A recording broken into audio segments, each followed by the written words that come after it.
तो क्या मुझे वाकई युद्ध करना पड़ेगा? आज ही के दिन के लिए तुम्हें 25 साल तक छुपाकर पाला गया था। सब लोग तुम्हारा इंतजार करते रहे। तुम्हारा परिवार इसी दिन के लिए तुम्हारा इंतजार करता रहा और हमारा दुश्मन भी इसी दिन का इंतजार करता रहा। मेरे पिताजी इस युद्ध में मारे गए। मुझे ना मार दें इसलिए इतने साल तक मुझे लड़कियों के कपड़े पहना के रखा गया।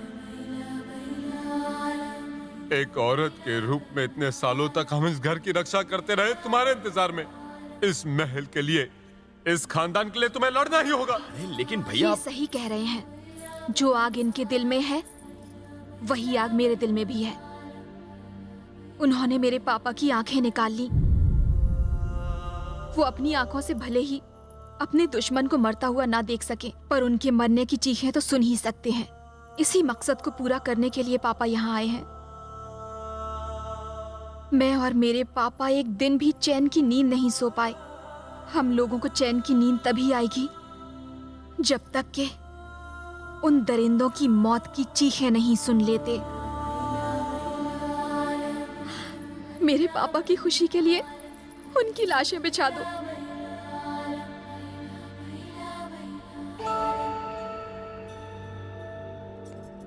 मैं बस अभी आया। सुनो, मुझे तुमसे कुछ कहना है। मैंने तुमसे झूठ कहा था। मैं यहां का राजकुमार नहीं हूं। तुम्हारा प्यार पाने के लिए मैंने इनसे मुझे गोद लेने को कहा। मैं ही तुम्हें यहां लेकर आई हूं। क्या? हाँ सूर्या, दूसरे अनजान लोगों की जान बचाने के लिए अपनी जान की बाजी लगाते देखा तुम्हें, तो मुझे लगा तुम यहाँ के लोगों को भी बचा लोगे। तुम्हारे जीजा जी को गर्व है अपने पिता की शहादत पर। नीला को अभिमान है अपने पिता के बलिदान पर। लेकिन मेरे पास गर्व करने के लिए कुछ नहीं। मेरे पापा ने अरबों रुपए कमा लिए, लेकिन अभिमान नहीं कमाया। उस अभिमान की ज्वाला मैंने तुम्हारे अंदर देखी। तुम्हारे अंदर की आग इस बुराई को खत्म कर देगी। मैं नहीं जानती मैं तुमसे कितना प्यार करती हूँ, लेकिन इतना जानती हूँ कि तुम्हारे बिना मैं मर जाऊंगी। इस धर्म युद्ध में अगर तुम्हें कुछ हो गया तो तुम्हारे साथ मेरी चिता जलेगी। कल सुबह तुम्हें इस युद्ध का आमंत्रण स्वीकार करना होगा। लोगों को शादी का न्योता देते हुए सुना है, लेकिन यहाँ तो युद्ध का न्योता बांट रहे हैं। कहाँ फंस गया मैं? सबके सब मिलकर मुझे बलि का बकरा बनाने पे तुले हुए हैं। सोचा था इस राज्य का राजकुमार बनूंगा। अबे काहे का राजकुमार? मेरा सारा बैंक बैलेंस खा गए ये लोग। मुझे तो घिस घिस के निचोड़ दिया इन्होंने। वही ना साले, ये सारा प्लान तो तेरा था। नहीं छोड़ूंगा तुझे। 6,000 करोड़ के प्लान पर तुमने पूरा पानी फेर दिया और अब मुझे दोष दे रहे हो। रॉयल फैमिली का सरनेम तुम्हें चाहिए था, मुझे नहीं। पर एक बात है, उन सबको बड़ा नाज था। बहुत प्यार करते थे तुझसे यार। प्यार तो मैं भी उनसे करता था। माँ, बहनें, इतना अच्छा परिवार, उनको छोड़ने का दुख तो मुझे भी होता है यार। पर ये मार काट क्यों करनी है? ये 25 साल तक इसलिए नहीं लड़े क्योंकि राजकुमार नहीं था ना। अगर राजकुमार चला गया तो लड़ाई नहीं होगी। तो भाई, क्या हम हमेशा के लिए जा रहे हैं? नहीं यार, लड़ाई सिर्फ 2 दिन चलने वाली है। 2 दिन के लिए गायब हो जाते हैं, फिर सारी प्रॉब्लम खत्म। संक्रांति के बाद वापस चले आएंगे। ज्यादा से ज्यादा क्या होगा? वो मुझे डांटेंगे ना, 1-2 थप्पड़ लगाएंगे, कायर कह लेंगे, वो सब मैं सह लूंगा। लेकिन खून खराबा नहीं होगा ना, यही चाहता हूँ। चल।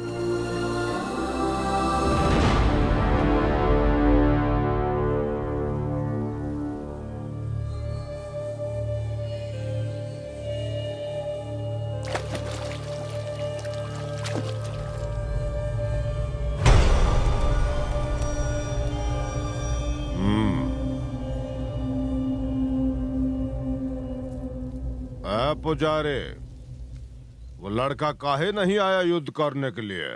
डर कर कहीं भाग तो नहीं गया? शेर की खाल में चूहा है का?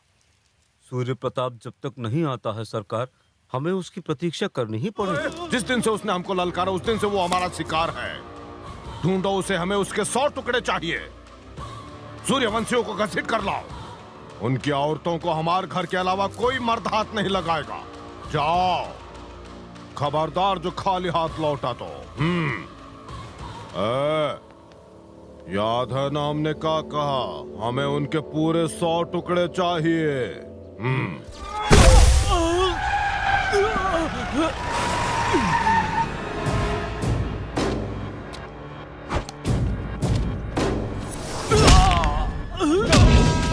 बच गए। रुक जाते तो पता नहीं ये क्या करवाते। अब शांति।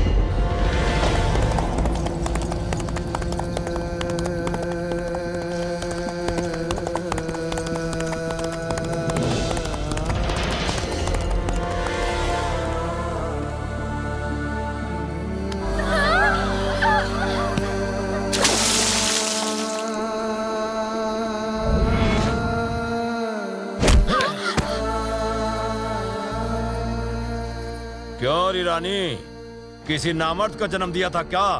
थू! अगर मर्द नहीं पैदा कर सकती तो कोई लड़की ही पैदा कर देती। अगर अपने लोगों की जान और बेटियों की इज्जत प्यारी है तो बाहर निकल और पैरों में गिरकर बोल कि तूने एक नामर्द को जन्म दिया है। हमारे पैरों में झुककर बोल कि तूने एक नामर्द जना है।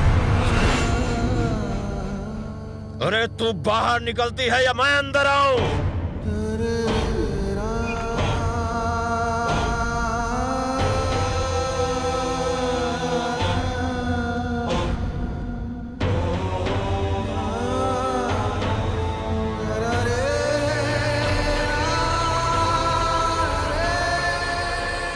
हमरे सामने झुककर बोल कि तूने एक नामर्द जना है।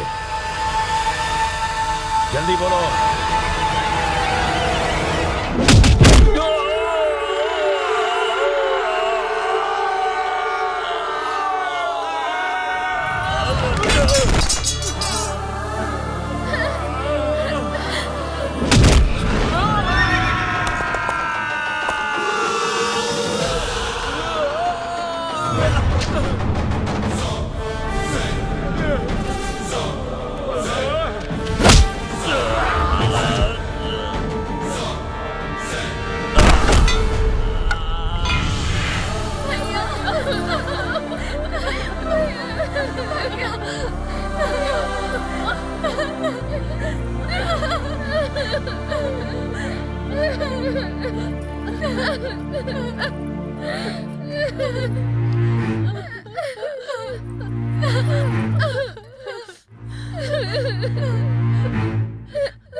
नाना जी, माँ और बहनों को लेकर आप अंदर चले जाइए।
हाथ सिर्फ रक्षा करने के लिए उठता है, विनाश करने के लिए मेरे हाथ को उठने पर मजबूर मत कर।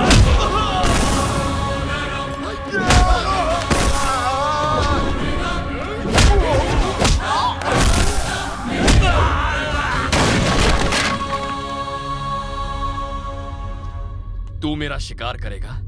कुत्ते कभी शेर का शिकार नहीं करते। जिंदगी देने वाला भी वो है और लेने वाला भी वही है।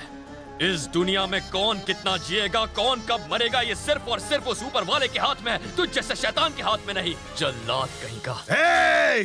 तू हमको जानता नहीं, इतिहास उठा के देख, यहाँ के विधाता हैं हम। विधाता के अलावा कोई और इतिहास नहीं रच सकता। भूत भविष्य वर्तमान सब उसके हाथ में। धरती उसके हाथ में, आकाश उसके हाथ में। उसकी मर्जी के बिना यहाँ का पत्ता तक नहीं हिलेगा। याद रख, आज मेरा हाथ सिर्फ रक्षा के लिए उठा था। अगर ये विनाश के लिए उठा तो तुझे, तेरे बच्चों को, तेरे खानदान को, तेरे पूरे वंश को मैं राख कर दूंगा। सर्वनाश। तेरे खानदान में अगली 10 पुश्तों तक लड़का तो क्या, एक चूहा भी पैदा होने से काम चलेगा। मुझे कसम है इस धरती की, मुझे कसम है इस आसमान की, अपने परिवार और इस सारे राज्य का आज से मैं रक्षक हूं।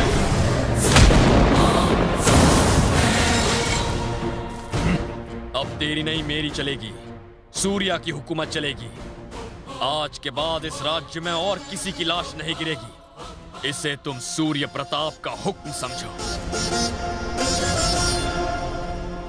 याद रखना।